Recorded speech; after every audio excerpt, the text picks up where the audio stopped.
detetives, tudo bem com vocês? No vídeo de hoje eu vou estar analisando as mídias disponíveis pra gente em Moonveil. Em relação às fotos, como a da carta de tarô e do envelope preto com o nosso nome, eu já falei no meu primeiro vídeo de teoria, então eu vou deixar o link aqui nos cards pra você que ainda não assistiu. Então vamos lá, na primeira chamada de vídeo que a gente vê do Adam, quando ele vai falar quem ele viu na floresta, obviamente é cortado, mas eu e alguns de vocês nos comentários perceberam que tem uns nomes que se encaixam se a gente tentar fazer leitura labial. Um deles é Blake, de Billy Blake, e o outro é Brian.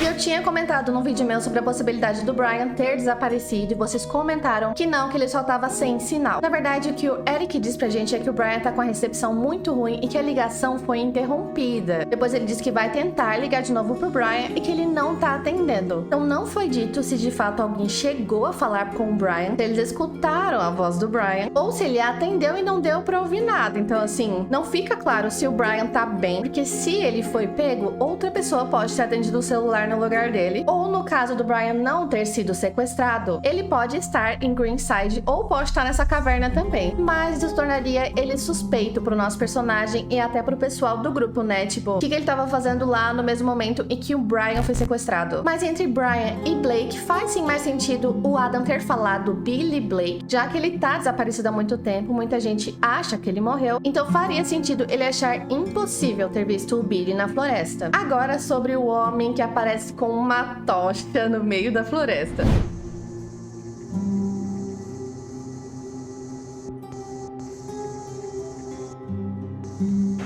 Pesquisando na internet o nome da carta de tarô, The Stranger, e o termo Wendigo, eu achei um personagem do jogo Until Dawn, que é um jogo muito famoso, chamado The Stranger, ou O Estranho, que era um eremita que vivia na montanha Blackwood, caçando e prendendo Wendigos. E o mais interessante é que a única forma de matar um Wendigo é usando fogo, o que explicaria o cara tá usando uma tocha. Aliás, eremita é uma pessoa que vive isolada e foge do convívio social. Faria sentido esse homem da tocha ser um eremita que acredita que os Wendigos existam. Quem sabe ele tenha visto um ou visto algo parecido. Lembrando que os Wendigos costumam viver em florestas, montanhas e cavernas. E tem uma caverna ali bem perto de onde o homem com a tocha tava, né? Eu também acho que ele pode ser uma espécie de vigia, alguém que observa quem entra e sai da caverna. Talvez porque ele saiba o que acontece lá dentro. E falando em caverna, em Duskwood, quando o Jake entra na mina Iron Splinter, ele conta pra gente que ela tem cerca de 96 km e que a entrada principal fica em Tarrendale, que deve ser uma cidade lá perto. Ou seja, essa caverna em Redlock Pines pode fazer parte desses túneis e estar conectada com Duskwood e Tarrendale. O Jake também conta que em 1899, quando a mina ainda estava funcionando, houve uma explosão que matou 800 pessoas e que os moradores de Tarrendale, por algum motivo, atribuíram o desastre a algo sobrenatural. Então talvez exista de fato boatos e lendas envolvendo Wendigos e a floresta Dark Rise. Agora vamos falar do último vídeo que a gente recebe do Adam. Eu observei bem, porque eu vi muitas teorias de vocês. E essa coisa preta que tá fazendo sombra na frente da lente da câmera, se vocês pararem pra reparar, essa coisa preta não se mexe. A única coisa que parece mexer é o Adam e o celular. E observando os buracos que permitem que a gente veja o Adam, eu acredito que se trate de uma grade e que o Adam tá preso. Talvez ele tenha achado uma forma de alcançar o celular, porque o sequestrador deixou lá perto do lado de fora. Inclusive, no começo da ligação, antes do Adam aparecer, dá pra ouvir um barulhinho que parece corrente ou barulho de chaves.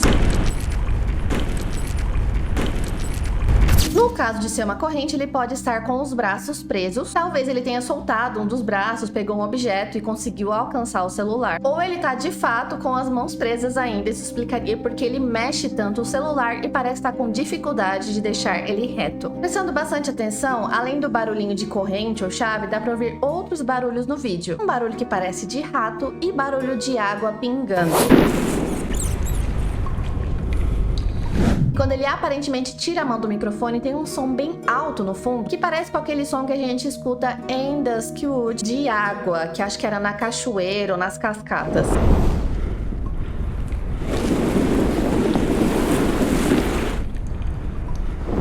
E na tour que a Everbite faz por Red Log Pines, a gente descobre que existe uma cachoeira por lá. Então é bem possível que o Adam esteja num local dessa caverna que fique embaixo da cachoeira. E sobre aquele assobio meio macabro, a princípio eu fiquei em dúvida se fazia parte da música ou não, mas eu acho que não, porque o Adam fecha os olhos bem na hora, como se ele tivesse com medo.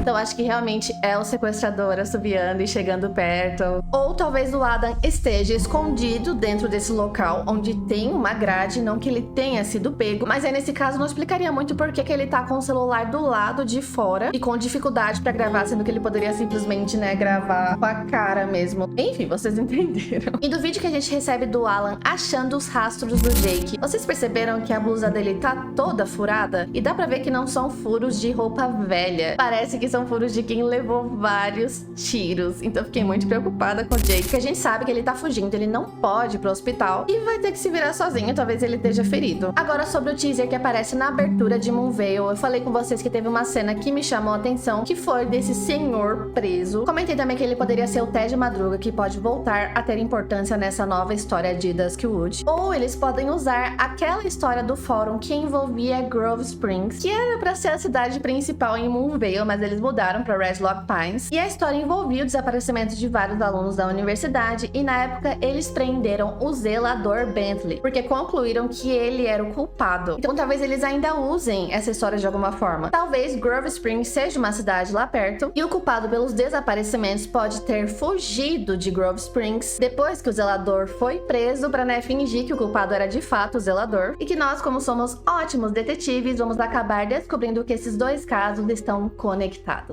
Enfim, isso é tudo que eu tenho pra falar das mídias até agora. Infelizmente não tem muita coisa pra analisar ainda, mas eu ainda tenho sim teorias e percebi várias pistas deixadas em Moonveil que podem ter passado despercebidas, mas é claro que eu não deixo passar, né, gente? Enfim, já curte esse vídeo se vocês gostaram, deixa aqui os seus comentários, me digam as teorias de vocês relacionadas a esses vídeos e fotos. E bora teorizar, porque é assim que a gente se diverte, é a única coisa que a gente consegue fazer até sair o próximo episódio. Um beijo pra vocês e adeus, coisas lindas.